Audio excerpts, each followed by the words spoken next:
Hey, what's up, everyone? Welcome back. Today on the show, I will have Mr. Fabian Graske, my good friend, business advisor, and lawyer, who has his own firm, Rechtsanwälte Graske. So if you want to check him out, also they have their own YouTube channel, Instagram. They're very active on social media, trying to provide as much input, all topics around laws, regulations, taxes, business, and so on and so forth. Very, very valuable tips that they are sharing on social media.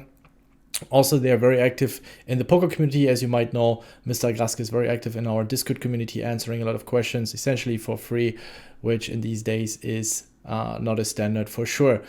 In today's episode, we're going to talk about the laws and new regulations that are taking place in Germany.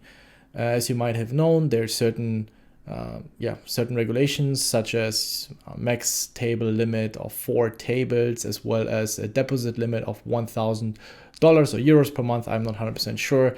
And what else we can expect in the near future? What is Mr. Graske advising you to do? What you need to take into consideration? Answering some questions around taxes, in general around poker. We talk about that topic a lot.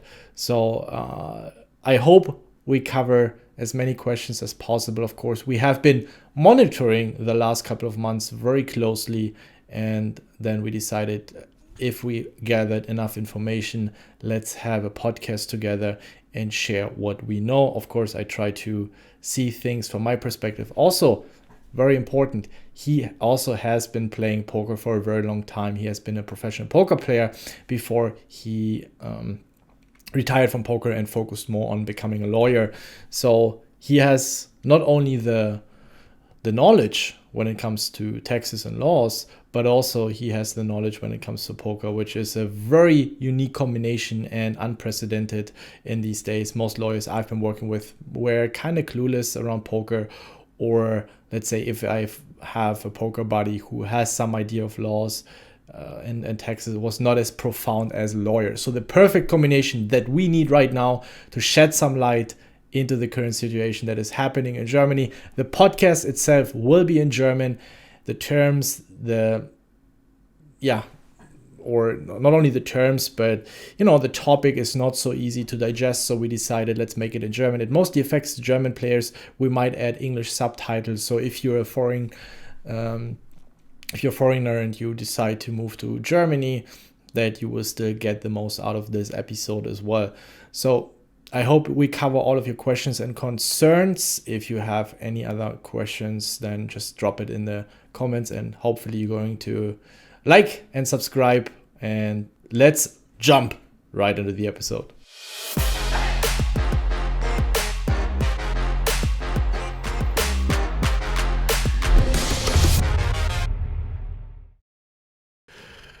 Der erste Podcast auf Deutsch, sehr wichtige Thematik. Herr Fabian Graske, unser Anwalt, auch Unternehmensberater, hier heute, um uns dabei zu helfen, die ganze Thematik rund um das neue Regulationsgesetz mal aufzubröseln und wichtige Fragen zu klären. Aber erstmal natürlich riesen Dank von mir und auch von der gesamten Community, dass du dir die Zeit nimmst. Ja, schön, dass es geklappt hat. Ja, so, es hat sich natürlich viel bewegt in den letzten Wochen. Überraschenderweise ging das Ganze ja doch schneller, als wohl jeder gedacht hätte.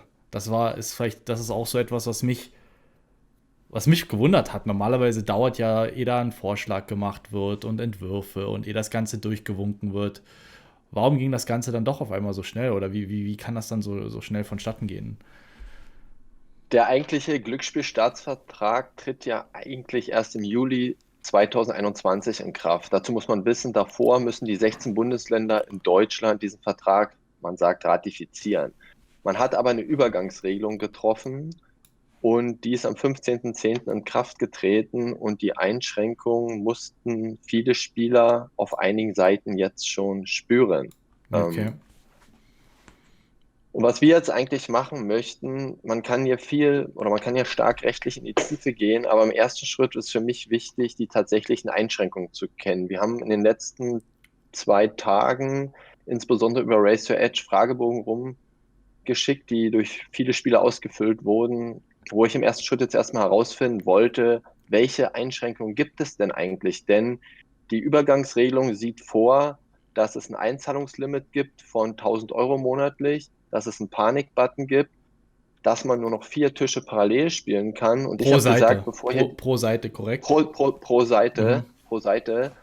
Und bevor man sich hier die ganz großen Sorgen macht, wollte ich erstmal herausfinden, ja, sind diese Einschränkungen überhaupt umgesetzt worden? Und nach den Informationen, ich habe heute die Fragebogen zur Vorbereitung auf den Podcast ausgewertet. Ja, und die Angaben der Spieler waren sehr unterschiedlich. Manche Anbieter, da gibt es anscheinend, insbesondere PokerStars, noch keine bis sehr wenige Einschränkungen. Bei manchen Anbietern, ja, sind die Einschränkungen voll zutage getreten, zum Beispiel Partypoker.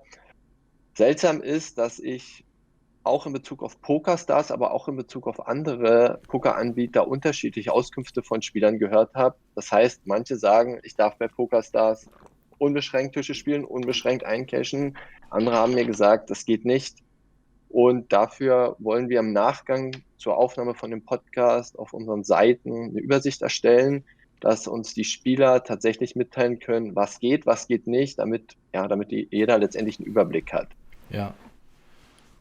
Und ein zweiter Punkt, der wichtigere Punkt bei der ganzen Thematik ist am Ende, ja, was kann ich machen? Wie kann ich mich, wenn wirklich dieser Glücksspielstaatsvertrag in der Form ratifiziert wird und dass die Vorgaben durch die Pokeranbieter wirklich in der Schärfe umgesetzt werden, kann ich das irgendwie umgehen?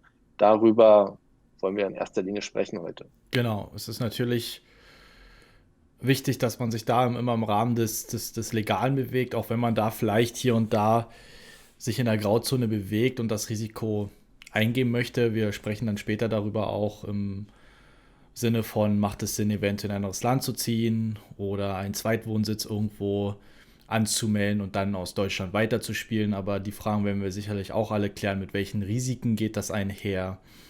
Und ja, und dann schauen wir uns das Ganze einfach mal an. Jetzt legen wir mal den Finger in die Wunde. Was können denn die Spieler machen? Also, was ich mich gefragt habe im ersten Schritt ist, dieses Vier-Tisch-Limit ist ja das größte Problem für die meisten Spieler. Ja, Kann ich mehrere Anbieter parallel spielen? Beziehungsweise aus meiner Sicht gibt das der Glücksspielstaatsvertrag natürlich nicht her. Bloß ich denke, dass daran keiner gedacht hat. Die Frage wird jetzt sein, ich habe noch nichts von Beschränkungen insoweit gehört, aber werde ich ein Problem haben, bei Stars, iPoker, wo auch immer, parallel dann trotzdem auf meine 10, 12, 16 Tische zu kommen? Das wäre zwar nicht schön, wenn ich ein Spieler bin, der nur auf einer Seite spielt, aber es wäre eine relativ einfach umsetzbare Option. ja, Rechtlich, aus meiner Sicht, wird das eingeschränkt werden. Praktisch kann ich es mir einfach nicht vorstellen, ja. wie Also das funktionieren soll. rein theoretisch müsste ja dann jemand vom Staat, von den Ämtern, das Ganze überwachen via IP-Logs oder Ja. dass der sieht, okay, auf wie viele Pokerseiten greift er gerade ein. Ich glaube, da haben wir auch datenschutztechnisch natürlich Probleme. Du kannst ja nicht einfach so dich mal in die Internet-Connection von jemandem ohne eine Ja. Autorisierung einloggen und sehen, ach, der spielt gerade auf 3 Seiten, 4 Tische, okay, den zeigen wir an oder dem bringen wir vor Gericht. Also das ist ja in der Praxis gar nicht unmöglich. Denkst du, das ist einfach dem geschuldet, dass da einfach keine Expertise in den jeweiligen Ämtern sitzt, die sich dessen bewusst sind, einfach gesagt haben, 4 Tische, dass die vielleicht denken, es gibt eine Pokerseite, die ganzen Pokerspiele anbietet, oder warum wird daran überhaupt gar nicht gedacht? Oder erstmal etwas entworfen und umgesetzt und eigentlich was gar nicht umsetzbar ist dann im Endeffekt. Ich glaube, diese Tatsache wurde einfach nicht bedacht. Also zum einen, der Glücksspielstaatsvertrag hat ja nicht zum Ziel, also das Ziel des Glücksspielstaatsvertrags ist es, Spielerschutz zu betreiben, dass Leute nicht glücksspielabhängig sind und so weiter. Aber wie insbesondere Online-Poker stattfindet, dass man mehrere Tische spielt bei mehreren Anbietern, das hat aus meiner Sicht keiner bedacht. Und das Problem, das ich sehe, beziehungsweise für Pokerspieler die gute Nachricht, wie soll das unternehmensübergreifend funktionieren? Was ich mir vorstellen kann, auch wenn ich nicht glaube, dass es passieren wird, dass zum Beispiel in einem Pokernetzwerk, im iPoker-Netzwerk auf den unterschiedlichen Anbietern Begrenzungen sind. Das heißt, ich kann im iPoker-Netzwerk tatsächlich nur 4 Tische spielen. Mhm. Dass das aber über unternehmensübergreifend durchgesetzt wird, bei allem, was ich so in meiner Erfahrung ich habe mittlerweile relativ viel Erfahrung in der Zusammenarbeit mit Behörden. Kann ich mir nicht vorstellen, dass das umsetzbar ist. Das hilft dir natürlich nicht, wenn du nur bei Stars spielen willst Ja. oder wo auch immer. Aber deswegen glaube ich, das sollten alle Spieler, die von Deutschland aus spielen, direkt in Angriff nehmen, bei mehreren Anbietern parallel zu spielen Ja. und sich da unabhängiger zu machen. Ist ja eigentlich auch schlecht für ein Monopol wie PokerStars, das jetzt besonders auf dem deutschen Markt, sage ich jetzt mal, doch ein recht hohes Volumen an Spielern hat, die jetzt da gezwungen werden, ihr Volumen aufzuteilen, zu sagen, okay, jetzt durch die Regulierung müssen wir jetzt auch auf Partypoker spielen oder auf iPoker oder wo auch immer. Ne? Das ist jetzt nicht mehr so, dass ich meine oder die Dienste von nur einem Anbieter, ich zum Beispiel könnte mein ganzes Volumen auf PokerStars spielen. Ja? Wenn Ja. ich jetzt noch in Deutschland wohnen würde, müsste ich wirklich ein Drittel meiner Action auf Stars, ein Drittel auf meiner und zwei Drittel der Action auf anderen Seiten.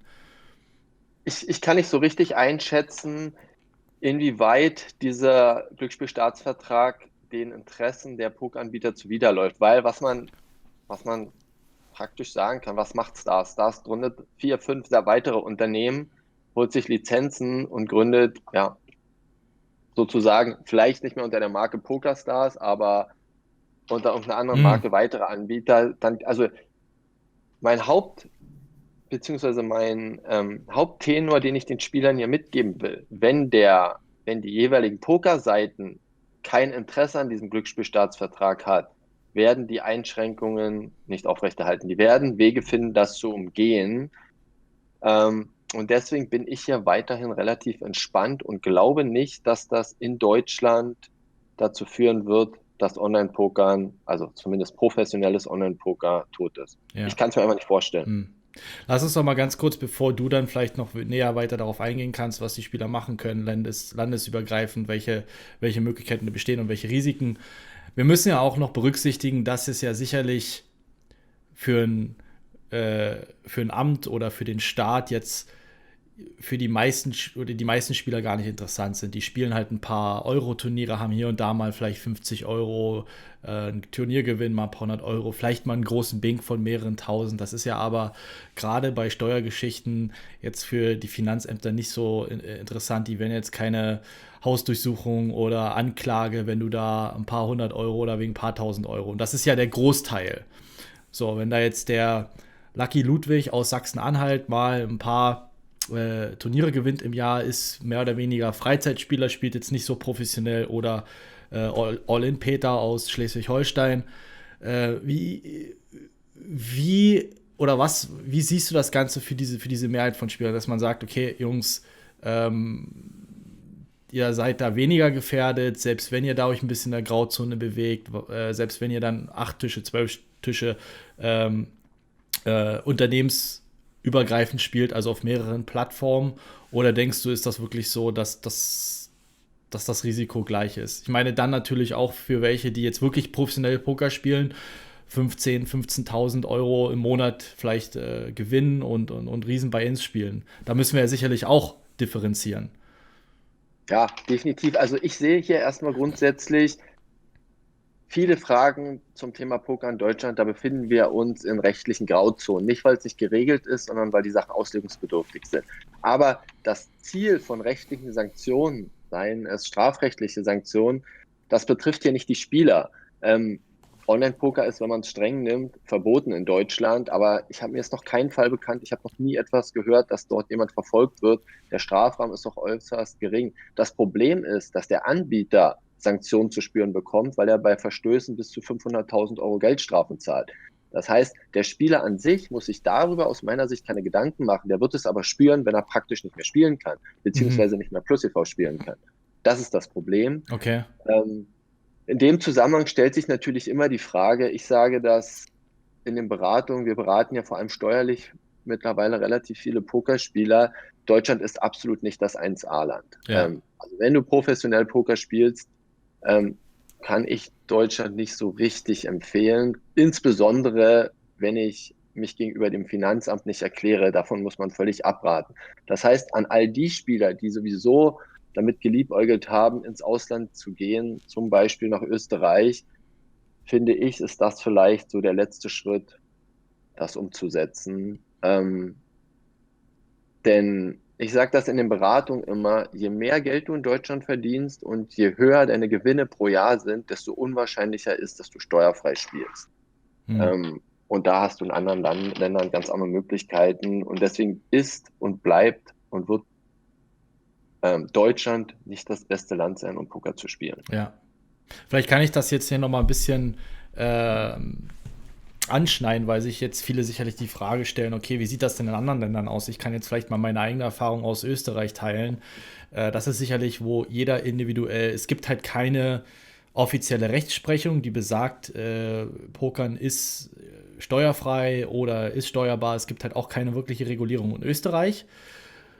Laut meines Kenntnisstandes, laut Aussage meines Steuerberaters, der sich meine Situation angeguckt hat und Gutachten erstellt hat, habe ich das Feedback bekommen, auf schwarz auf weiß, dass erstmal Pokern in Österreich steuerfrei ist. Aber das ist natürlich etwas, wo jeder selber seine eigene Nachforschungen betreiben muss. Und ja, es gibt da, wie gesagt, es ist nicht reguliert. Das ist halt immer das Problem, dass da man auch die 1.000, 2.000, 3.000 Euro in die Hand nehmen muss und einen Berater auch kontaktieren muss, der sich das Ganze anschaut. Natürlich den Ich richtigen würde das, Berater. ich würde das gerne mal spezifizieren, weil ganz so ist es nicht. Grundsätzlich ist die Rechtslage in Deutschland und in Österreich nach meiner Einschätzung zu 100% die gleiche. Okay. Das Einkommensteuergesetz ist teilweise wortgleich formuliert. Das heißt, die Ausgangslage, ob ich Gewinne zu versteuern habe, ist von der Gesetzessystematik aus meiner Sicht zu fast 100%, wenn nicht zu 100% die gleiche. Es gibt aber einen enormen Unterschied. Die meisten aus der deutschen Poker-Community werden in irgendeiner Form den Fall Eddie Scharf verfolgt haben in den letzten 10 Jahren. Und in Deutschland gibt es mittlerweile höchstrichterliche Rechtsprechung, die eigentlich nur eine Sache sagt. Die sagt, Gewinne aus Pokerspielen sind nicht zwingend Glücksspielgewinne. Das heißt im Umkehrschluss, es ist grundsätzlich denkbar, dass Gewinne steuerbar sind. Heißt im Umkehrschluss, diese Entscheidung fehlt einfach in Österreich. Wenn sich jemand damit auseinandersetzen würde und tatsächlich die Gesetzeslage, dann sagt juristisch, den Sachverhalt subsumieren würde, müsste der zu gleichen Ergebnissen kommen. Aber da es diese Rechtsprechung nicht gibt, ist sozusagen der Konsens, Spieler geben keine Steuererklärung ab, damit erfährt das Finanzamt davon nichts. Finanzämter beschäftigen sich damit nicht und man geht einfach in der österreichischen Gesellschaft, soweit die damit was zu tun hat, davon aus, Pokern ist ein Glücksspiel. Deswegen empfehle ich auch jeden, der nach Österreich geht, ich empfehle auch ganz klar Österreich, wenn wir über deutschsprachige Länder reden, empfehle, sich schriftlich vom Steuerberater oder Rechtsanwalt bestätigen zu lassen, dass die Gewinne nicht steuerpflichtig sind. Warum? Noch kurzer Nachtrag, warum ist das so wichtig? Das heißt nicht, dass du niemals Steuern zahlst und das heißt theoretisch nicht mal, dass du rückwirkend keine Steuern zahlst. Das heißt aber, dass du strafrechtlich raus bist. Und deswegen, wer in Österreich Poker spielt, sollte sich von seinem Steuerberater das schriftlich bestätigen lassen. Und dann ist er strafrechtlich raus aus der Sache und alles andere wird man über die Zeit sehen. Und insgesamt muss man einfach sagen, das Steuervolumen, das möglicherweise durch Pokerspieler generiert wird, ist absolut zu vernachlässigen. Und wenn man denn dann wirklich Spieler besteuert, heißt das im Prinzip auch, wie geht man denn mit Spielern um, die Verluste erleiden? Wie geht man denn mit Ja. typischen Lucky Bing-Spielern um, die 2019 mal 200.000 cashen und dann 2, 3, 4 Jahre nur noch verlieren und vielleicht in ganz anderen Dimensionen? Deswegen wäre ich entspannt in Österreich, würde mir das aber definitiv durch den Steuerberater und hier ganz wichtig, schriftlich, nicht in einem Telefonat, quittieren lassen und dann würde ich da ganz entspannt spielen. Ja. Ich meine, das habe ich jetzt auch mitbekommen. Ich finde auch, dass das Österreich da etwas entspannter ist. Ich sage immer, ich habe das Gefühl, es wird hier eher geduldet als in Deutschland. Und das ist ja das große Problem, dass vor allem in Deutschland das einfach sehr willkürlich ist von Bundesland zu Bundesland. Ja, von Und Finanzamt zu Finanzamt. von Finanzamt zu, also, Vom Mitarbeiter im Finanzamt zum Mitarbeiter im okay, Finanzamt. okay, Das liegt einfach daran, die deutsche Rechtsprechung sieht vor, du zahlst Steuern auf Pokergewinne, wenn du Berufspokerspieler bist. Wer ist ein Berufspokerspieler? Ähm, Das ist absolut auslegungsbedürftig. Wir haben da mittlerweile viele Strategien entwickelt, damit Spieler in Deutschland legal steuerfrei spielen können, auch wenn ich immer den Nachsatz sage, ich kann es nicht garantieren und je höher die Gewinne, desto unwahrscheinlicher wird es. Ähm, Im Prinzip, wenn das aber Finanzamt sagt, die Banane ist gerade, musst du das Gegenteil beweisen, dass die Banane krumm ist. Das absolut. ist ja, glaube ich, was den Leuten, das ist ja gerade diese Problematik, dass im Gegenteil zum Strafrecht, wo dir eine Straftat nachgewiesen werden muss, ja, musst du ja im Umkehrschluss, wenn das Finanzamt irgendwelche Annahmen trifft und sagt, okay, Herr Müller-Meyer sowieso, wir möchten gerne von Ihnen 100.000 Euro Steuern, müsstest du quasi beweisen, warum du nicht 100.000 Euro Steuern zahlen musst. Und die Grundlage, so wie ich das manchmal mitbekommen habe aus anderen Fällen in Deutschland, ist dann schon, die Annahmen sind schon sehr dünn und manchmal zum Haare raufen und du musst dann quasi Rechnungen dokumentieren können, nachweisen können, warum deine Steuern geringer sind. Und gerade beim Pokern, wie man weiß, kann das sehr, sehr, sehr kompliziert werden. Also man muss sich da immer dessen bewusst sein, dass im Steuerrecht, im Finanzrecht die Beweislast auf Seiten des Steuerzahlers liegt. Ne? Oder sehe ich das Ja, falsch? nee, Ja. das ist absolut so. Nur noch mal Aber das ist halt, einen das Schritt war, das war, zurück. das war mir auch lange nicht bewusst, sorry, dass ich dich nochmal unterbreche, so diese Separierung zwischen Strafrecht und Finanzrecht, dass das quasi so, oder Steuerrecht, ne? Also das, wie du gerade gesagt hast, deswegen versucht euch da das Feedback zu holen, dass ihr zumindest erstmal eurer Nachforschungspflicht sozusagen nachkommt, dass ihr da nicht sagt, weil das zählt nicht, ja, wusste ich ja nicht, dass ich Steuern zahlen muss, Ja. das zählt leider nicht. Und wenn ihr Al- da die Antwort bekommt, okay, ja, vom Steuerberater, es ist nicht steuerpflichtig oder sieht so und so aus, dann könnt ihr zumindest nachweisen, ich bin meiner Sorgfaltspflicht nachgekommen, ich habe dort nachgefragt und dann bekommt ihr zumindest strafrechtlich keinen Ärger. Und wie Fabi ja gesagt hatte, es kann dann trotzdem passieren, dass die Finanzämter anderer Meinung sind und sagen, nee, du musst Steuern zahlen oder du musst mehr Steuern zahlen oder wie auch immer. Also eine Garantie gibt es da einfach nicht. ich will hier nochmal auf einen wichtigen Punkt hinaus, den quasi diese kleine Anekdote erzähle ich auch immer in meinen Beratungen. Warum das in Österreich, aber auch zu großen Teilen in Deutschland kein großes Thema ist, wenn du deine Gewinne gegenüber dem Finanzamt nicht anzeigst, ist die Wahrscheinlichkeit einfach gering, dass es herauskommt. Das Problem ist aber, wenn du das über 10 Jahre machst und nur 50.000 Euro im Jahr gewinnst, wirst du irgendwann nicht mehr schlafen können. Und ich sage immer, das ist genau das Gleiche bei mir als Anwalt. Wenn ich mich als Anwalt anmelde, Mandanten berate und mehrere Jahre keine Steuererklärung abgebe und nicht gegenüber Unternehmern abrechne, dann ist es über einige Jahre erstmal unwahrscheinlich, dass es herauskommt.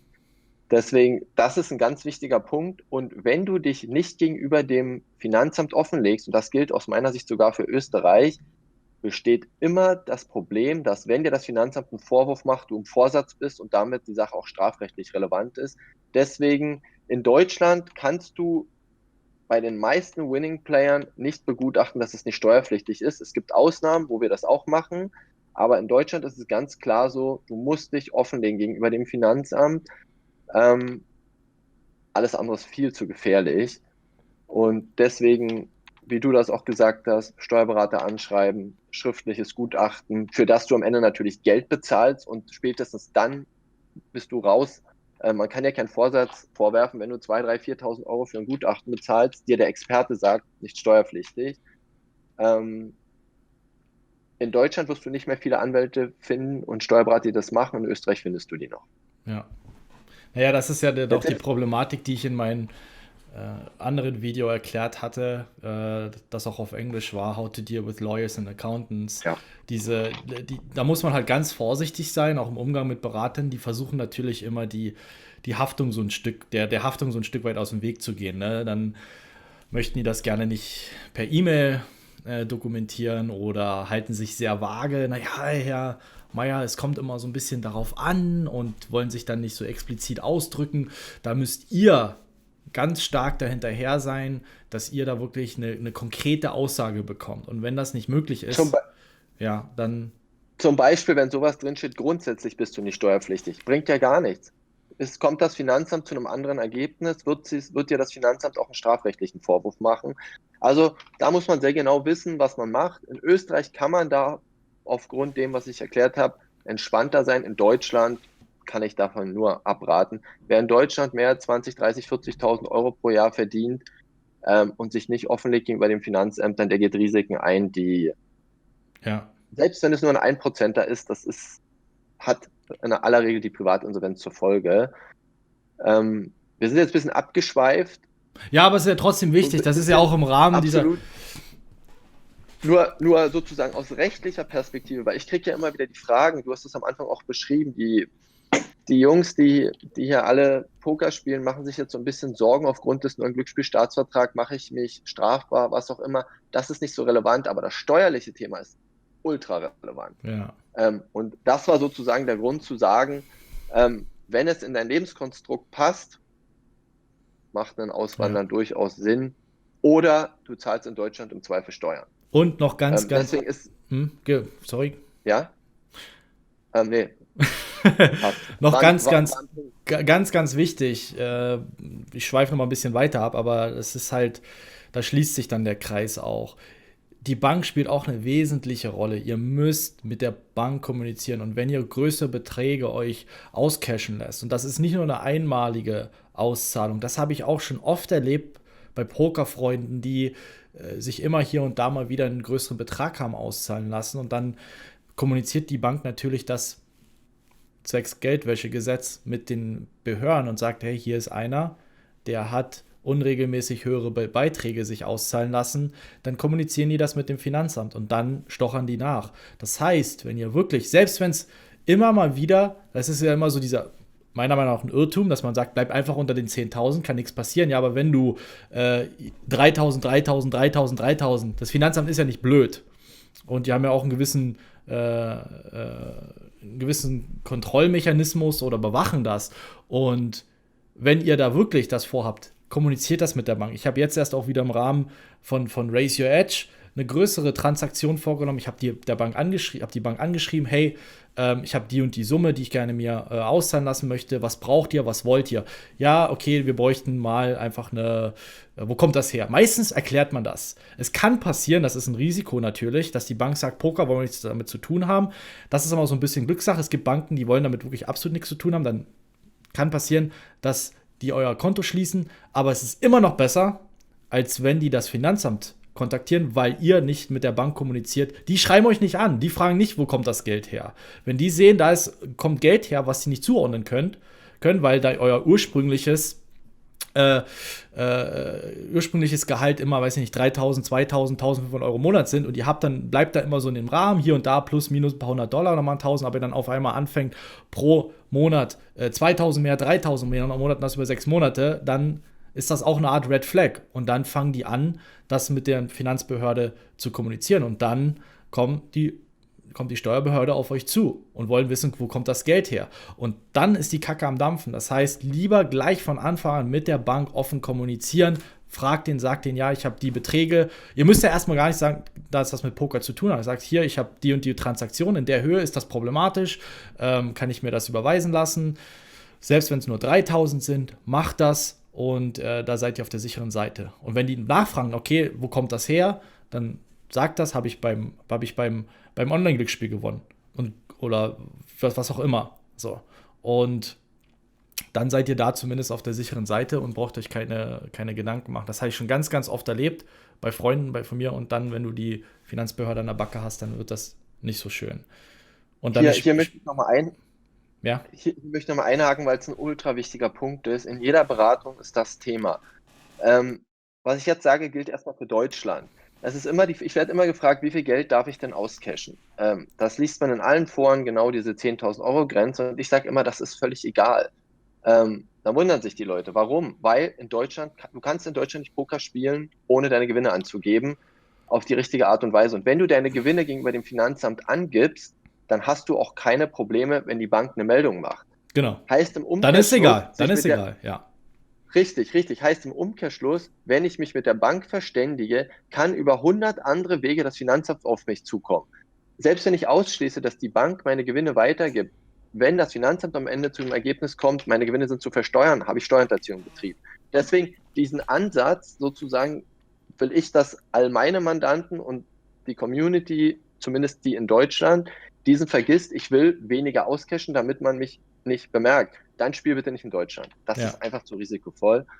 Aber darüber hinaus ist es völlig richtig, du kommst aus unterschiedlichen Gründen, kannst du in Probleme geraten. Bei Transaktionen oberhalb von 10.000 Euro immer mit der Bank kurz sprechen, dann ist das Thema erledigt. Und hier noch ein kleiner Nachtrag, weil ich das immer wieder gefragt werde. Ich stifte hier nicht zur Steuerhinterziehung an oder irgend sowas. Die häufigsten Gründe, warum Finanzämter auf Pokerspieler, Schrägstrich Unternehmer, was ein Pokerspieler im Endeffekt ist, wenn er gewerblich tätig ist, aufmerksam werden, sind Meldungen von Familie, Meldungen von Bekannten, Anmeldung von Kfz, der Kauf von Immobilien, weil dann gibt es direkt eine Schnittstelle zwischen Notar und der Grunderwerbsteuerstelle. Deswegen kann ich hier immer nur wieder darauf hinweisen, bitte in Deutschland nicht hohe Gewinne einfahren, ohne sich über ein Gutachten, was in Deutschland sehr, sehr selten geht, oder über die Offenlegung über dem Finanzamt Also regeln. ich weiß, ich müsste mal nachschauen, aber ich weiß nicht, ob diejenigen das noch machen. Da gab es mal eine Kanzlei in Sachsen oder Sachsen-Anhalt, ich weiß, ich glaube, du kannst dich auch noch erinnern, wo das bei mir anfangs anfing, wo ich noch in Deutschland gewohnt hatte, hatte ich mir damals schon, das hatte mir die Kanzlei Hambach und Hambach in München empfohlen, welche ich nicht empfehle, hinzugehen. Es sei denn, ihr mögt kein Geld, dann könnt ihr gerne dahin gehen. Ich hatte da leider nicht so gute Erfahrungen. Beratung war gut, aber einfach viel zu überteuert. Und die hatten mir auch das Gleiche empfohlen, Herr Rolle, Sie brauchen Gutachten. Und ich bin dann zu dieser Kanzlei gegangen und die haben Gutachten erstellt. Ich habe damals noch Vollzeit studiert. Und das war bei mir so in den Anfangsjahren von Pokern. Das heißt, die Beträge waren natürlich noch nicht so hoch. Und ich kann auch nachweisen, Vollzeit studiert, alle Prüfungen bestanden. Das heißt, das war bei mir die Haupttätigkeit und Nebentätigkeit dann halt Pokern. Und die sind zu dem Schluss gekommen, dass ich noch ein Freizeitspieler bin und somit nicht steuerpflichtig. Das hatte ich auch schwarz auf weiß. Somit konnte ich auch in Ruhe schlafen. Und als ich dann gemerkt habe, jetzt wird es bei mir ernster, da habe ich ja dann noch den Schluss gefasst, auszuwandern. Ich bin nach England, dort ist es reguliert. England, Schweden und dann vor einigen Jahren bin ich hier in Österreich gelandet. Also das war mir dann einfach zu risikovoll, auch natürlich mit dem Unternehmen Raise Your Edge, wo ich nie so wirklich auch eine Unternehmen mit Glücksspiel- oder Pokerbezug in Deutschland jemals gründen möchte, einfach weil das viel zu risikovoll ist. Und deswegen, vielleicht kann ich das nochmal rausfinden, wie die Beratungsfirma oder wie die Kanzlei hieß, wenn jemand sich sagt, ich möchte da noch mal so ein Gutachten in Deutschland mir einholen oder so ein Feedback. Ähm, Erstellst du solche Gutachten? Kannst du solche Gutachten ja, erstellen? ja, absolut mache ich auch, aber hier ganz klar, wenn du Vollzeit-Poker spielst, 250.000 Euro im Jahr verdienst, gibt es keine Möglichkeiten. Hm. Ich bringe mal so ein paar klassische Beispiele. Wenn du einer Vollzeitbeschäftigung nachgehst, und Gewinne erwirkst. Ich sage mal, mittlerweile in Deutschland bis 20.000, 30.000 Euro. Unproblematisch. Kann man das machen. Dann kommt es darauf an, was spielst du? Bist du ein Grinder, der Cash Game runterspielt, 3, 4, 5 Stunden am Tag, 14 Tische, dann ist es deutlich schwieriger, als wenn du ein Spieler bist, der MTT spielt und ich sag mal im Jahr 100.000 gemacht hat, aber die Masse seiner Gewinne mit 2, 3 größeren Turnieren gemacht hat zum Beispiel einen Sunday Million Gewinn. Man muss da echt in die Tiefen des Spiels eingehen, weil beziehungsweise was Berater letztendlich machen, die übernehmen die Haftung für euch in dem Bereich. Ich kann jetzt nicht blind Gutachten ausstellen, stelle euch 5.000 Euro in Rechnung, weiß aber, das hält rechtlich nicht. Davon werdet ihr nicht profitieren und ich nicht. Das heißt, in Deutschland muss man ganz klar sagen, ist der Grenzbereich, wo ich eher Berufspokerspieler sind, beginnt deutlich eher als in vielen anderen Ländern. Das sollte man dazu wissen. So, der klassische Spieler, der 20.000, 30.000 Euro verdient, Vollzeit studiert, Vollzeit eine Ausbildung macht, einen Job hat, ein eigenes Unternehmen hat, da ist vieles möglich. Deswegen sage ich auch immer, ihr solltet, egal was ihr macht, in jedem Fall im Außenverhältnis einer sogenannten Vollzeitbeschäftigung nachgehen, wenn ihr die Chancen erhöhen wollt, dass das Finanzamt zu dem Ergebnis kommt, dass ihr keine Steuern zahlen müsst. Ist aber keine Garantie. Ja. Lass uns doch mal jetzt wieder ein bisschen mehr über das aktuelle Ja. Glücksspielgesetz reden, wenn du jetzt da nicht vielleicht noch andere Bereiche hast, die du abdecken möchtest, ins Ausland ziehen. Das ist ja jetzt ein wesentlicher Aspekt, der aufgekommen ist. Hey, ich nehme den Zweitwohnsitz in Österreich, melde das bei PokerStars an, spiele aber aus Deutschland. Wie siehst du die ganze Geschichte? Also rechtlich sehe ich das ehrlich gesagt relativ unproblematisch, weil einen Zweitwohnsitz anzumelden ist völlig unproblematisch. Wichtig ist, wenn ihr tatsächlich, und damit meine ich tatsächlich, mehr oder weniger, also zumindest deutlich mehr als 180 Tage im Jahr in Deutschland seid, ist es wichtig, dass eure Steuerpflichten, ob ihr am Ende Steuern zahlen müsst, ist eine andere Frage, dass eure Steuerpflichten in Deutschland bestehen. Das heißt, den Zweitwohnsitz anzumelden, bei irgendeinem Pokeranbieter einen Account zu machen, sehe ich rechtlich, insbesondere strafrechtlich und steuerrechtlich, wenn ihr die richtigen Schritte geht, unproblematisch. Das Problem ist ein ganz anderes. Ihr verstoßt damit möglicherweise gegen die AGB des Pokeranbieters. Und das kann natürlich auf anderer Ebene verheerende Folgen haben.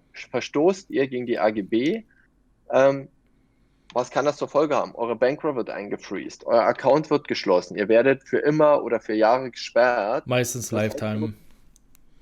Meistens Lifetime hier, deswegen machen wir auch zusammen den Podcast. Hier hast du natürlich deutlich mehr praktische Erfahrung. Ich würde hier gerne nochmal unterscheiden zwischen Zweitwohnsitz in Österreich.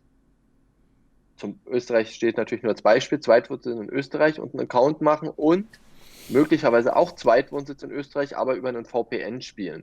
Wenn ich dich richtig verstanden habe, hast du gesagt, dass die Chance relativ hoch ist, wenn du dich regelmäßig aus Deutschland einloggst, dass dir irgendwann der Pokeranbieter eine Nachricht schreiben wird und dir mitteilen wird, du pass auf, wir haben festgestellt, du spielst dich fast die ganze Zeit in Deutschland, mach dir einen deutschen Account. Naja, das muss ja nur mal irgendwie, also da gibt es ja die dümmsten Sachen. Erstmal, bevor ich da mich mit näher befasse, mit dummen Sachen, es ist ja in der Praxis schon mal passiert. Black Friday damals, Poker gesperrt in Amerika, illegal.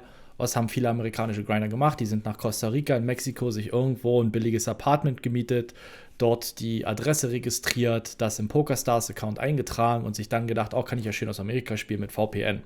Da gab es viele Fälle, gibt es ja auch schon bekannte Fälle, wo in größeren Scoop-Turnieren, W-Cup-Turnieren, ich glaube, ich will jetzt nicht den Namen sagen, ich bin nicht 100% sicher, gab es ja einen, der hat auch mal ein Scoop-Turnier oder W-Cup-Turnier für 200.000 gewonnen.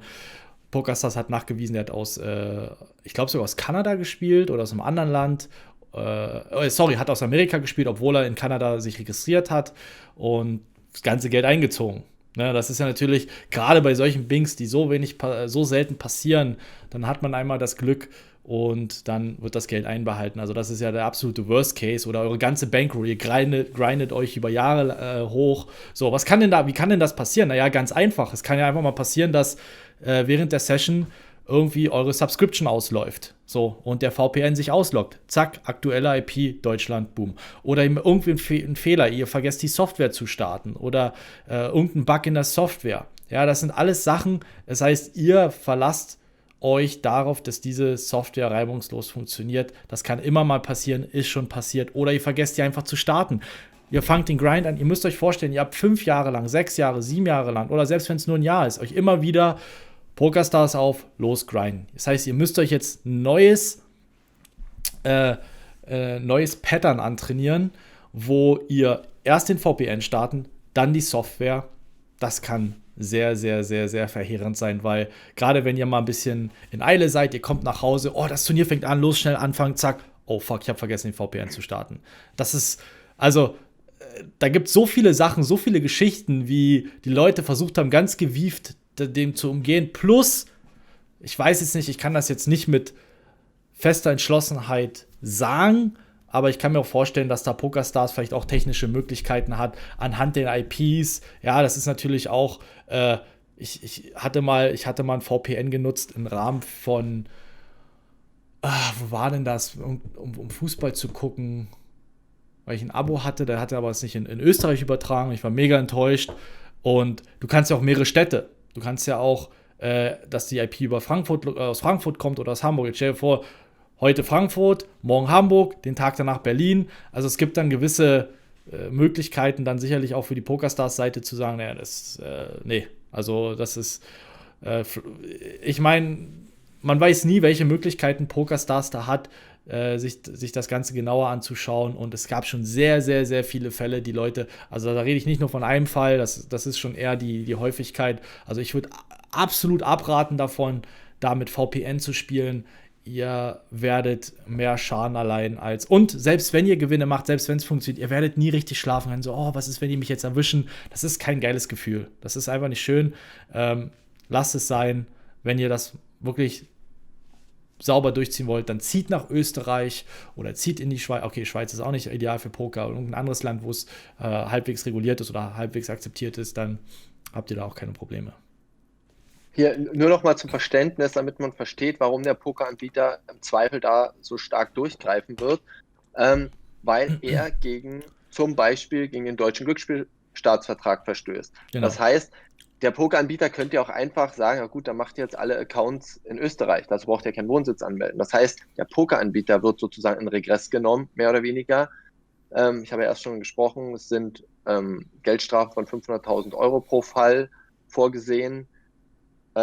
Deswegen absolut abzuraten. Ich würde nochmal eine Unterscheidung treffen zwischen, ich habe einen Zweitwohnsitz in Österreich, spiele aus Deutschland ohne VPN. Da würde das ist ja. Ich will nur sagen, was rechtlich meine Einschätzung ist. Ob es tatsächlich ist, das musst du eher sagen. Aber wenn ich einen Zweitwohnsitz der Account sofort gesperrt habe. Ist das so, ja? Naja, natürlich. Ich meine, wenn du quasi sagst, pass auf. Man kann ja natürlich auf Urlaub sein. Ne, man kann ja natürlich. Ich kann eine Ferienwohnung haben. Bei der ich 50, 60 Tage im Jahr bin. Also ich glaube, das ist aus meiner Sicht noch kein tatsächlicher Betrug, wo ich einfach aus rechtlicher Sicht. Ja, gut, aber in Amerika ist das zum Beispiel so, du kannst aus Amerika nicht spielen. Ne? Das ist jetzt in Deutschland, ist es natürlich erlaubt. So, du haschst dir aber einen Vorteil, indem du natürlich dann mehr Tische spielen kannst, du hast ein größeres Einzahlungslimit und das ist ja dann das Problem, dass es vielleicht mal für ein paar Tage gut geht, weil du kannst ja auf einem Urlaubstrip sein. Ich kenne das ja auch. Ich kenne das ja auch persönlich, wo Freunde von mir, die jetzt, sage ich mal, mit mir in England gewohnt haben, die dann auf Heimaturlaub für eine Woche, 2 Wochen nach Deutschland gegangen sind, aus Deutschland gespielt haben und selbst, wo Deutschland noch nach den alten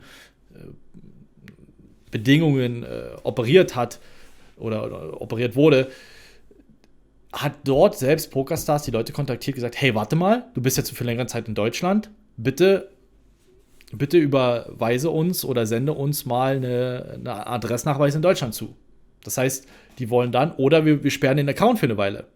Und dann kannst du erst wieder aus England weiterspielen. Also, ja? Dann habe ich mich nicht richtig ausgedrückt. Ich will jetzt mal den Fall bilden, jemand hat tatsächlich eine Mietwohnung, einen Untermietvertrag in Österreich. Ja. Er ist nicht verpflichtet, wenn ich einen Zweitwohnsitz da habe, dort 180 Tage im Jahr zu sein.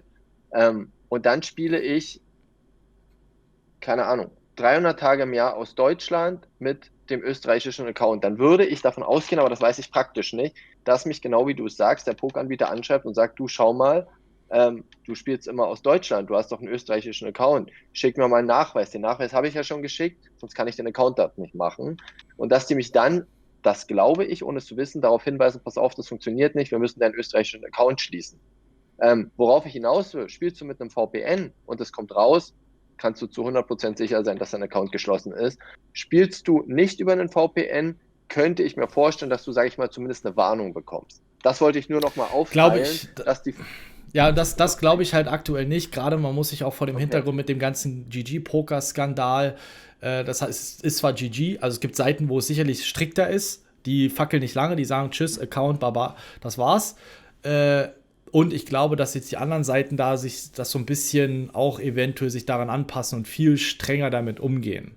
Und das ist halt auch, aktuell sehe ich das sogar noch gefährlicher an als jetzt vor 2 Jahren.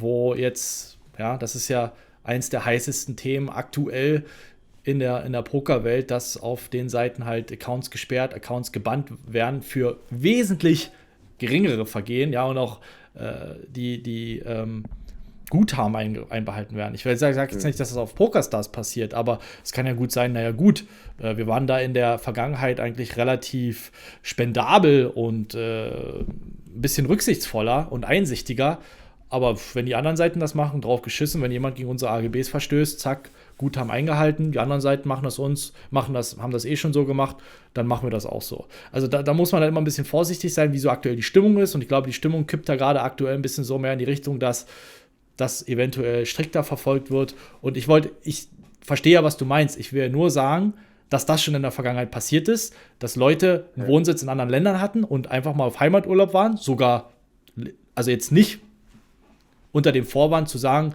ich will da irgendwas umgehen, sondern wirklich auf Heimaturlaub, und dann der Account sogar gesperrt wurde, weil PokerStars gesehen hat, hey, hier, du bist jetzt seit mehreren Wochen in Deutschland, spielst hier aus Deutschland, du bist doch aber wohnhaft in England, in Schweden, wo auch immer, was ist denn hier, bitte erklär dich oder bitte weise nach, hast du eine Wohnung in Deutschland, bist du jetzt, oder müssen den Account ummelden auf einen deutschen Account, und ich sehe da einfach die Problematik, dass, wenn PokerStars herausfindet und die sehen, dass man vorsätzlich versucht hat, diese Sperre zu umgehen, dass dann der Account weg ist, plus die Guthaben einbehalten wird. Natürlich, das muss ich vielleicht ein bisschen relativieren mit dem, was ich am Anfang gesagt habe. Wenn man wirklich einen Wohnsitz in Österreich hat und mal ein paar Tage aus Deutschland spielt, es wird jetzt vielleicht nicht sofort der Account gesperrt und die Guthaben einbehalten, aber es kann auch eventuell sein, dass die IP blockiert wird, dass du gar nicht darauf zugreifen kannst. Das ist ja wie aktuell, wenn du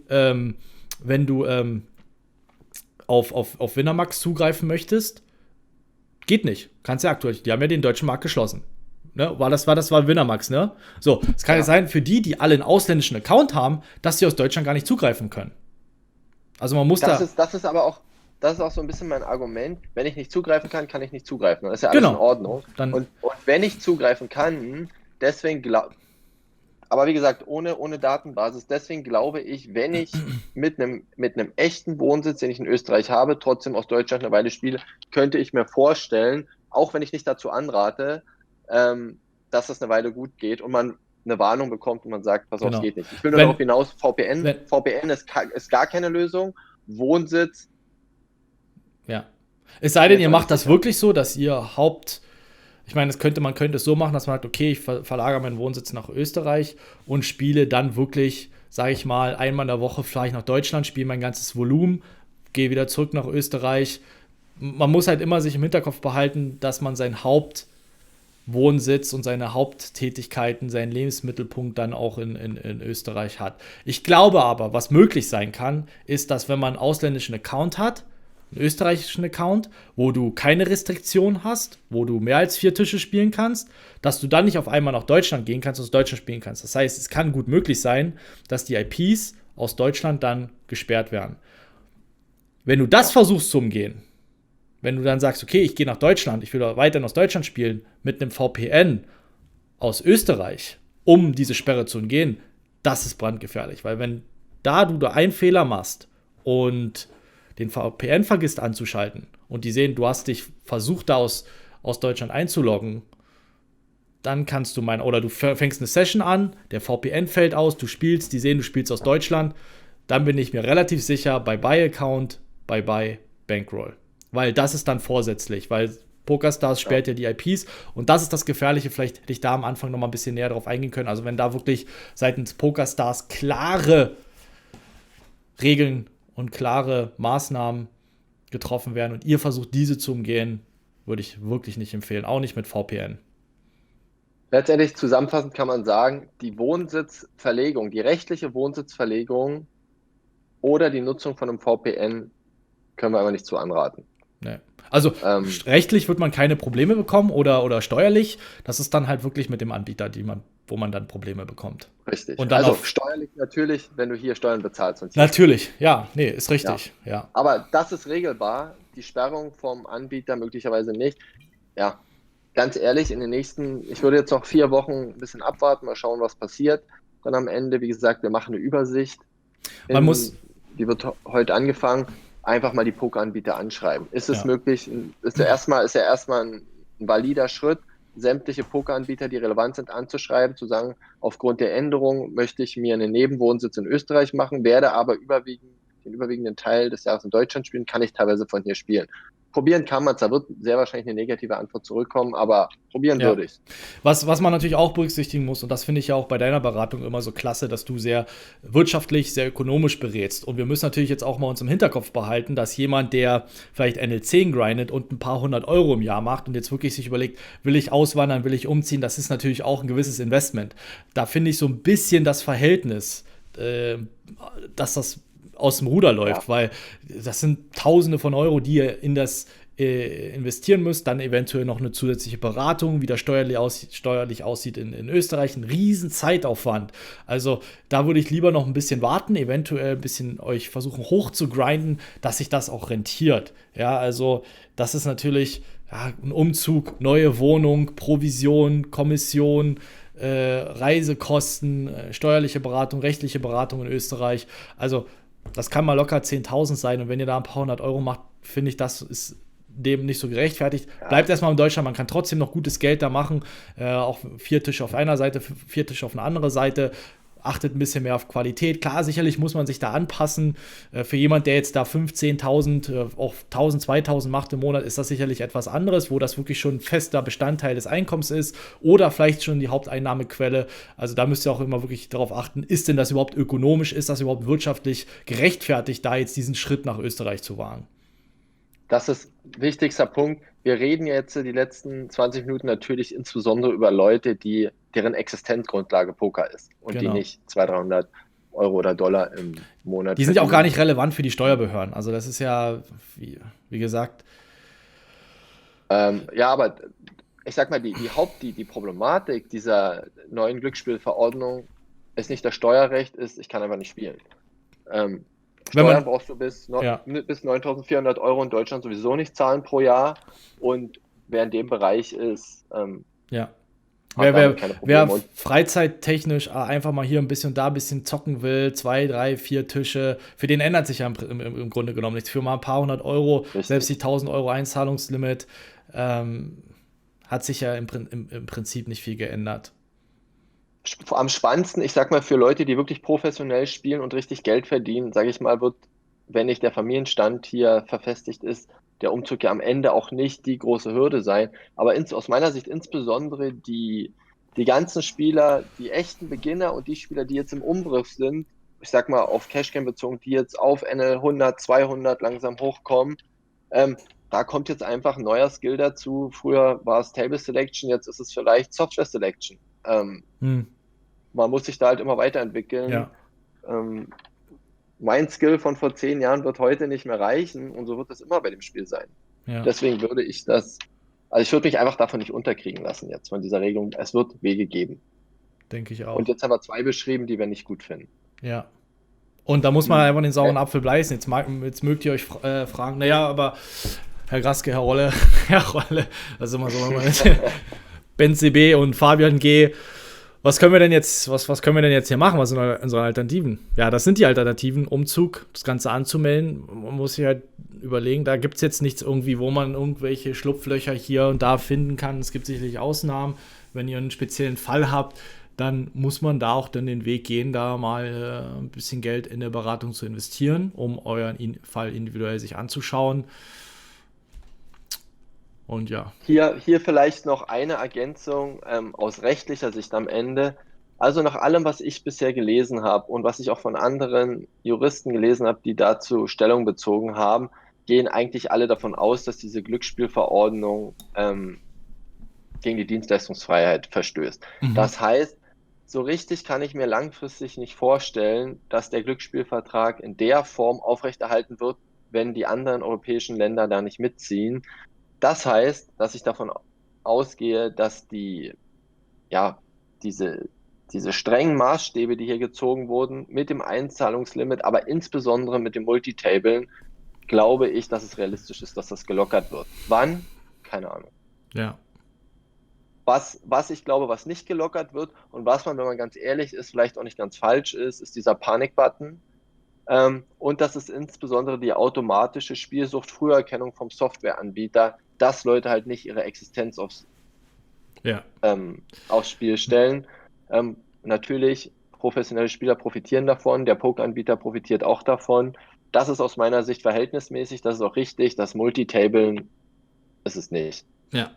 Ich finde es trotzdem immer wieder heuchlerisch, weil ich bin der Meinung, Ja. dass diese Begründung, wir wollen den Spieler schützen, Suchtprävention. Ich meine, dann müsste man auch Lotto irgendwo einschränken, dann müsste man auch die ganzen Tippspiel, die ganzen Automaten, die ganzen, ja, wie nennt man diese einarmigen Banditen, diese Ja.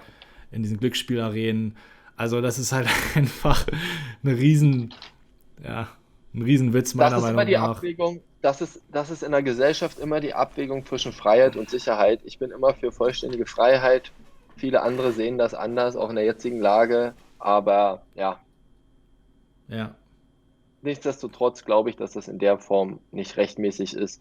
Und man wird sehen, wie sich die Pokeranbieter damit arrangieren. Falls auch mehrere Länder hier nachziehen sollten, dann werden da große Klagewellen losgehen. Deswegen jetzt erstmal abwarten und nicht, sage ich mal, die Pokerkarriere genau. aufgrund Es dieser Regelung kann ja auch noch viele Änderungen abhaken. kommen. Erstmal sich Ja, anpassen. Ich meine, das wäre ja auch eine Riesenkatastrophe, wenn jetzt ein Umzug macht und alles umkrempelt, selbst wenn ihr es als sinnvoll erachtet und es Plus e.V. in eurer Situation ist.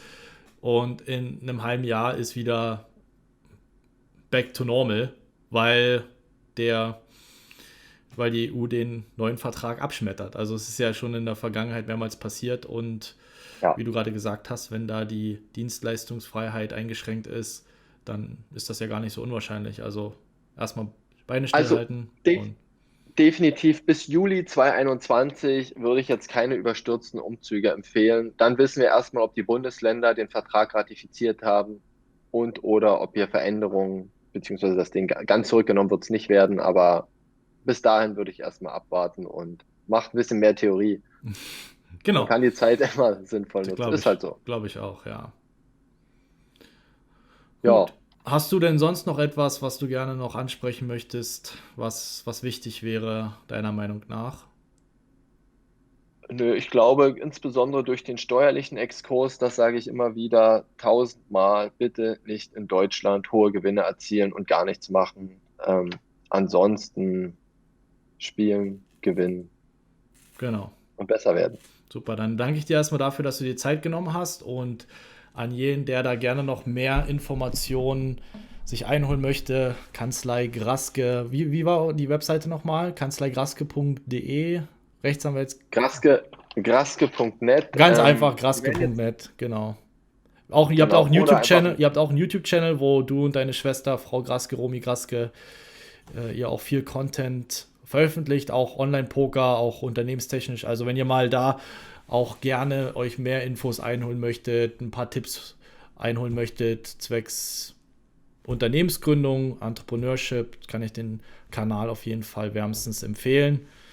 Und auf der Webseite habt ihr auch weitere Infos. Ihr seid auch auf Social Media aktiv. Wir packen aber auch nochmal alles in die Beschreibung unten. Und wenn ihr da noch weitere Fragen habt, dann schreibt es uns gerne in die Kommentare. Und natürlich hämmert den Like-Button.